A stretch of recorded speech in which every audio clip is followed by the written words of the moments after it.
Subscribe and download over 1 million code snippet including this tutorial from codegive.com, link in the description below. Creating a flag in Python can be a fun and educational exercise.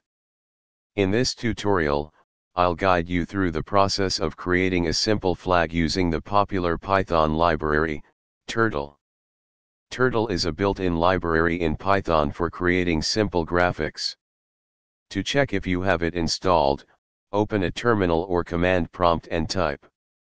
If you see a new window opening with a turtle graphic, Turtle is installed.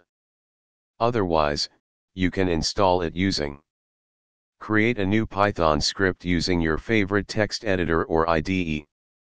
Let's name it flag.py.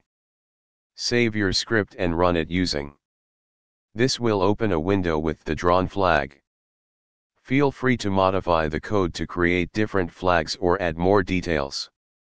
Experiment with colors, shapes, and sizes to make your own unique flags using Python and Turtle.